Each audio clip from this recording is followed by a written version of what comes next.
Good morning guys, Mr. Dawson here on Tuesday the 3rd of March. We've got the YouTube recordings back by popular demand. Some of you weren't sure whether you liked them or not, but there were a couple of people who did like them. Thank you Sang-hyun and Grace. You guys will get a couple extra bonus points for the league table. So I'm going to take you through what the plan is for today. Firstly, you've probably got the news that the online learning is going to be extended until the 22nd of March, so that means we've got 2 extra weeks, and that's going to give us some problems with the weight training unit that Miss O'Brien had planned and that we were expecting to be doing.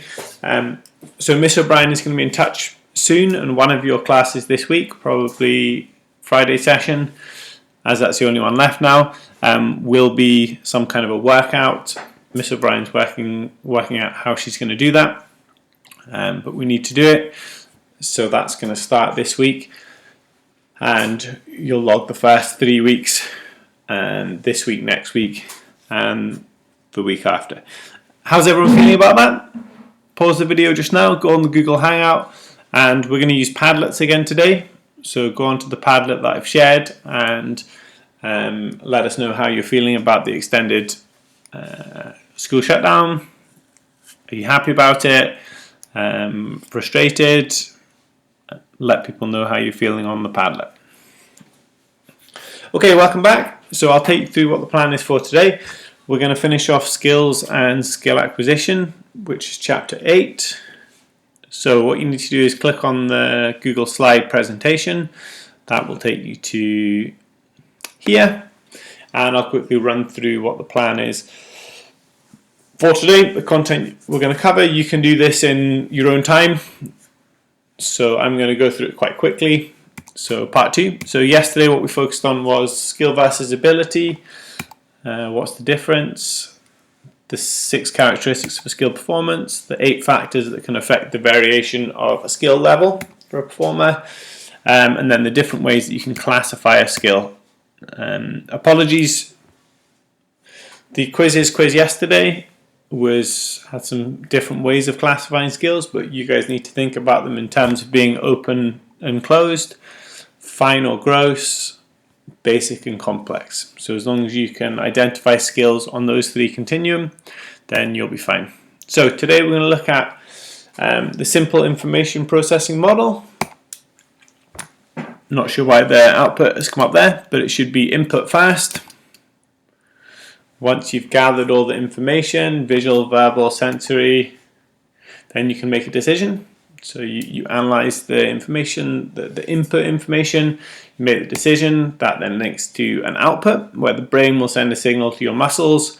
The muscles will then snap into action, and whatever it is you're doing will be performed. You can then gather feedback. How did that skill go?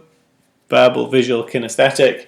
It will either be extrinsic or intrinsic, which we'll look at a bit later, and then back into your input, and then the information processing model just continues. So 4 stages you need to know: input, decision making, output, feedback. So here's an example. Penalty example in football, really good example. There's a goalkeeper and a shooter. They're trying to weigh up everything that the information that they have to go on. Obviously the goalkeeper wants to save it. Maybe they're thinking, what footed is the player? Where's his eyes looking? Where did he shoot his penalty last time? The shooter is weighing up what's going on with the goalkeeper. Where did he dive last time? How active is he? They then make a decision. Striker decides to strike the ball. Goalkeeper decides where they're going to go to try and save it. The brain then sends the signals. Goalkeeper dives. Striker shoots. And then there's the feedback. Did the crowd cheer? How did they feel? How did the striker feel when he hit the ball? Knowledge of results. Was there a goal? So let's have a look.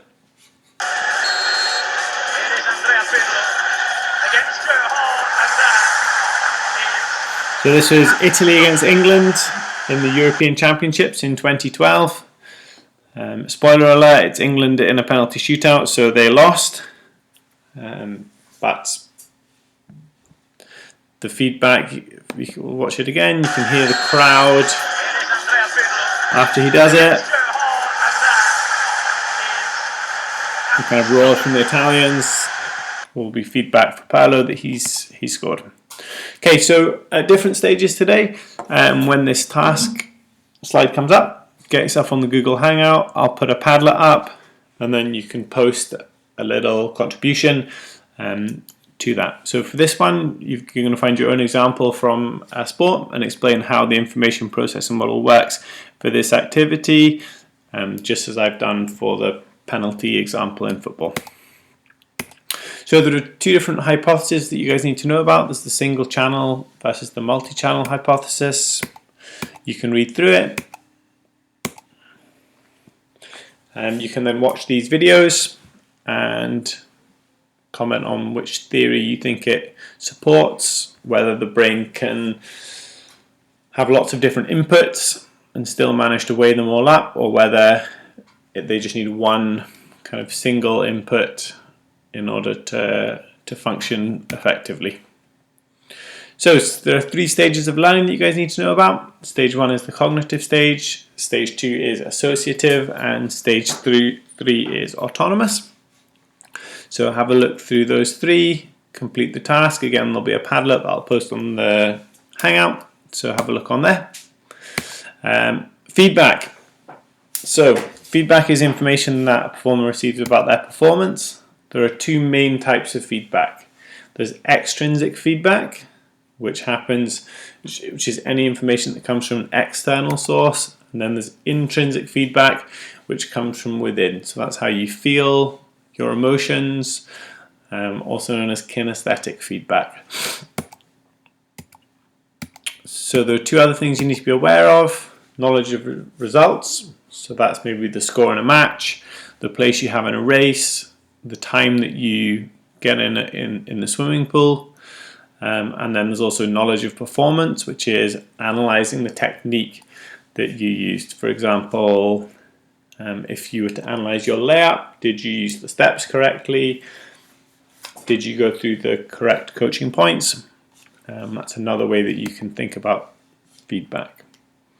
So another task for you guys to do on the correct Padlet. What do you think is the most effective form of feedback? And why do you think, Matt? Okay, last thing we need to look at today is guidance. So guidance can be verbal, it can be visual, it can be manual, and it can be mechanical. So if we're trying to develop skill and learn skill, there are these 4 different ways that you can give guidance or you can receive guidance in order to help develop and improve your skill level. So there'll be a task on the Padlet. You're going to make a post on there, and that's that. Once you finish the Google Slides, you may have got an email from Miss Harrison. The amazing PE department have created this website, which has a number of different things that you guys can do. So before the quiz, which will be happening, choose a brain break. Could be a 5-minute yoga. You could learn to juggle. I think we've looked at this guy before.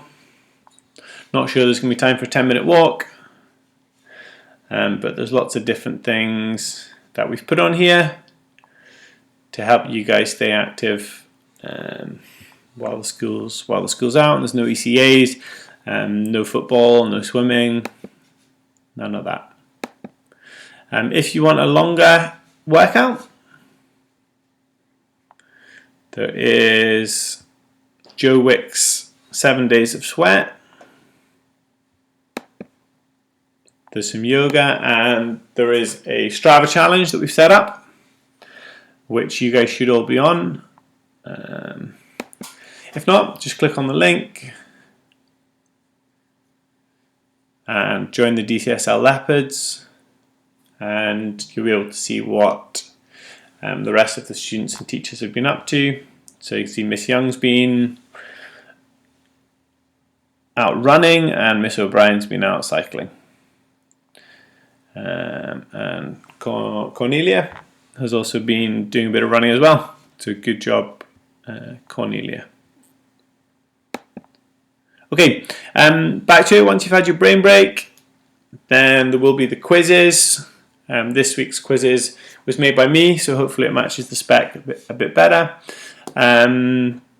We're then going to do some past paper questions, which I'll post on the classroom, and then finish off with a reflection.